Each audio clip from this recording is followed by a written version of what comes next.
हूँ अयाज मोरस और आज की इस वीडियो में आपके साथ एक मरतबा फिर एक किताब लेकर आया हूँ और उस किताब का मुख्तसर रिव्यू आपके साथ शेयर करूँगा। ये किताब पिछले दिनों मैंने पढ़ी और बहुत देर से मेरी ख्वाहिश थी कि मैं इसको पढूं, लेकिन वक्त की कमी के बायस ऐसा ना कर सका और लॉकडाउन के बायस ये मौका आया, वक्त मुयस्सर हुआ तो मैंने इस किताब को एक ही तकरीबन दिन में एक ही नशिस्त में पढ़ा और इस किताब को बहुत इंजॉय किया। इसमें से बहुत कुछ सीखा और जो कुछ सीखा है मैंने, जो मुझे समझ में आया है, मैं वो आपके साथ शेयर करूंगा। जी हाँ, मेरे हाथ में ये किताब है man search for meaning, Victor E Frankl की ये किताब है जो कि बहुत मारूफ किताब है और बहुत ही मिलियंस के हिसाब से इसकी जो है वो 12 मिलियन से ज़्यादा इसकी कॉपीज़ जो है वो सेल हो चुकी हैं और बहुत सारी ज़ुबानों में ये ट्रांसलेट हो चुकी है। और ये किताब, इससे पहले कि मैं इसके मतलब बात करूं, उन लोगों को ज़रूर पढ़नी चाहिए जो ज़िंदगी में स्ट्रगल कर रहे हैं अपनी ज़िंदगी का मकसद पाने के लिए, या वो लोग जो समझते हैं कि उनकी ज़िंदगी का कोई मकसद नहीं है और वो बस अपनी ज़िंदगी गुजार रहे हैं। उन्हें अपनी ज़िंदगी के मकसद को पाने के लिए इस किताब का मुताला ज़रूर करना चाहिए। ये किताब है विक्टर फ्रैंकल की ज़िंदगी के बारे में। उन्होंने अपनी इसके 2 हिस्से हैं। जो पहला है उसमें अपने ज़िंदगी के उन वाक़यात को बताया है जो कि उनको जर्मनी में, क्योंकि ये पैदा हुए थे, जूइश कम्युनिटी से बिलोंग करते थे और ये एक साइकोलॉजिस्ट थे जो कि मुख्तलिफ़ हॉस्पिटल्स में काम करते थे और सेकेंड वर्ल्ड वॉर के दौरान इन्हें भी जो है वो कैंप्स में, जो नाज़ी कैंप्स थे, उनमें रखा गया। और जो पहले हिस्सा है उसमें उन्होंने वो जो पूरे वाक़यात हैं बताए गए। और आम तौर पे शुरू में आप जब पढ़ते हैं तो आपको लगता है शायद जो एक वो है सिंपैथी हासिल करने के लिए, लोगों की हमदर्दी हासिल करने के लिए, बिल्कुल, बल्कि ऐसा नहीं है। उन्होंने बड़े खूबसूरत अंदाज के साथ जो उनकी ज़िंदगी के वाक़यात थे, जो उन्होंने ऑब्ज़र्व किया, जो उन्होंने देखा समझा और जो वाक़यात उनके साथ पेश आए, उसको उन्होंने लिखा है। और उसमें बड़ी खूबसूरत बात ये लिखी है कि उन्होंने बताया है कि वो लोग जिनकी ज़िंदगी का कोई मकसद था या जिन्होंने हिम्मत नहीं हारी, ज़िंदगी को बड़े कैनवस से देखा, वो मुश्किलात, परेशानियों और इस जो नाज़ी कैंप हैं उनकी इतनी मुश्किलात के बावजूद वो सर्वाइव कर सके। और बहुत सारे लोग जो थे जो अपनी ज़िंदगी का मकसद को नहीं थे, जो हालात को सफ़रिंग का बहुत ज़्यादा इसमें लिखा है, जो दुखों की वजह से परेशान थे, जो दुखों को ही समझते थे कि शायद उनकी ज़िंदगी का इम्तहान है, वो इसमें सर्वाइव नहीं कर पाए। तो ये बड़ी ज़बरदस्त किताब है। ये एक वो बताते हैं कि जिस नीचे की एक कोड देते हैं और वो कहते हैं कि जिस शख्स के पास वाय है ज़िंदगी का, उसको हाउ तलाश करना, यानी कैसे तलाश करना, जिसके पास क्यों है उसके लिए कैसे तलाश करना मुश्किल नहीं है। और ये कहते हैं कि हर इंसान की ज़िंदगी का मकसद अलग है और वो उसके के बग़ैर दूसरा कोई जो है वो उसको डिफ़ाइन नहीं कर सकता। तो ये बड़ी ज़बरदस्त किताब है जो कि 90 से ज़्यादा ज़ुबानों में ट्रांसलेट हो चुकी है और इसका मकसद है कि इंसान अपनी ज़िंदगी के मकसद को जाने और उस ज़िंदगी के मकसद को जब वो पा लेता है तो दुनिया की कोई भी मुश्किल, परेशानी, मुसीबत, तकलीफ़ उसे अपनी ज़िंदगी का मकसद पाने से नहीं रोक सकती। तो ये बड़ी ख़ूबसूरत किताब है जिसमें उन्होंने अपने पहले एक्सपीरियंस बताए हैं और इन एक्सपीरियंस में किस तरह से उन्हें मुश्किलात रही, लेकिन ज़िंदगी का मकसद जब उन्हें क्लियर था तो उन्होंने अपनी ज़िंदगी में से सारी तकलीफ़, जो दुख है, उसको सर्वाइव किए। अच्छा, विक्टर फ्रैंकल ये कहते हैं कि अगर आपकी ज़िंदगी में कुछ मकसद हैं जो काम अधूरे कर रखने हैं आपने, तो वो ज़िंदगी का पर्पस डिफ़ाइन करने के लिए मुश्किलात में आपको कैरी करने की, मुश्किलात में तसल्ली देने के लिए बहुत ज़रूरी है। जैसे वो अपना एक वाक़या बताते हैं कि जब उनको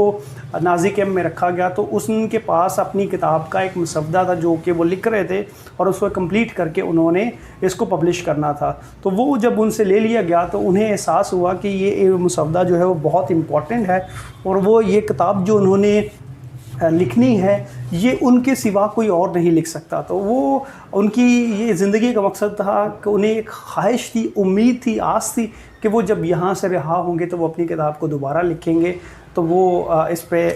जो है वो इसको कंप्लीट करें। फिर वो कहते हैं कि ज़िंदगी में कुछ ऐसे मकसद, ऐसे टास्क, ऐसी मोहब्बतें बहुत ज़रूरी हैं जो इंसान को ज़िंदा रखें और उसकी ज़िंदगी को मकसद देते रहें। और ये बताते हैं ज़िंदगी में ये सारे वाक़यात और इसमें बड़े ज़बरदस्त वाक़यात हैं। जो ख़ास तौर पे वो कहते हैं कि एक वाक़या इस किताब में ऐसा है कि जब उन्हें लोगों को, कैदियों को ये उम्मीद होती है कि शायद क्रिसमस आने वाला है, नया साल आने वाला है, तो उन्हें रहाई मिल जाएगी, लेकिन ऐसा नहीं होता। और उसके फ़ौरन बाद, क्रिसमस गुजरने के बाद, बहुत सारे लोग जो है वो, बहुत सारे जो कैदी थे वो जो उनकी डेथ हो गई थी, वजह ये थी जब बाद में पता चला कि उन्हें उम्मीद अब ख़त्म हो गई थी, अब उनकी ज़िंदगी का मकसद शायद उन्हें नहीं नज़र आ रहा था कि अब उनके लिए बहुत मुश्किल है कि सर्वाइव करना। फिर इस किताब में उन्होंने अपने तजुर्बात में कहा है कि नफ़रत आपको अंदर ही अंदर खा जाती है, और अगर आप नफ़रत को नफ़रत के साथ ही टैकल करेंगे तो आपके लिए जीना बहुत अब मुश्किल हो जाएगा। जैसे वो कहते जब वो ये कैद से रिहा हुए तो उसके बाद वो अमेरिका शिफ्ट हो गए, तो अमेरिका में ये तब भी जर्मन ज़ुबान में लिखते थे। तो एक लेडी ने उन्हें कहा कि आप ऐसा क्यों करते हैं कि अब भी आप हिटलर की ज़ुबान में लिखते हैं, और आपको तो ऐसा नहीं लिखना चाहिए, हिटलर ने आपके साथ इतना जो है वो जुल्म किया। तो वो कहता है कि नहीं, ये हिटलर की ज़ुबान नहीं है,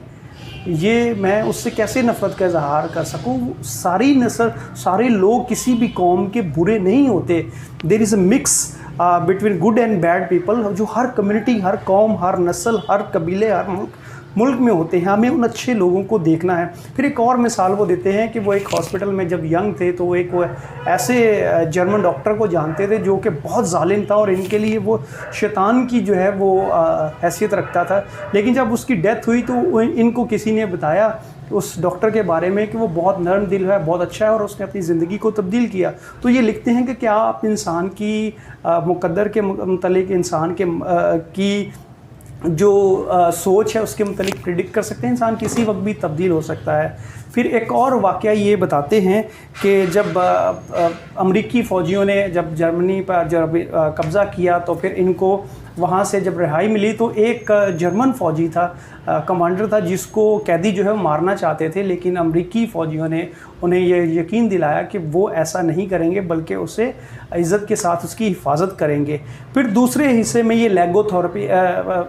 थेरेपी पे बात करते हैं और उसमें अपनी पूरी तफसीलात और ज़िंदगी के बारे में बताते हैं। बहुत ही ज़बरदस्त किताब है, और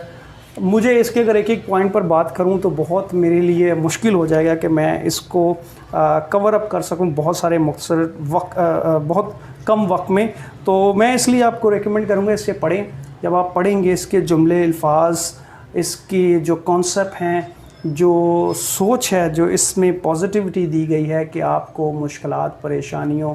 दुखों के बावजूद अगर आप ज़िंदगी का मकसद पाते हैं, ज़िंदगी के मकसद को हासिल कर लेते हैं, तो ये दुख परेशानियां आपके लिए किसी भी मुश्किल का बायस नहीं बनेंगी, आपको ये तक़वियत देंगी आपको। और एक और चीज़ कि जो मेंटली स्ट्रॉन्ग होते हैं, जो ज़िंदगी का मकसद ढूंढ लेते हैं, वो लोग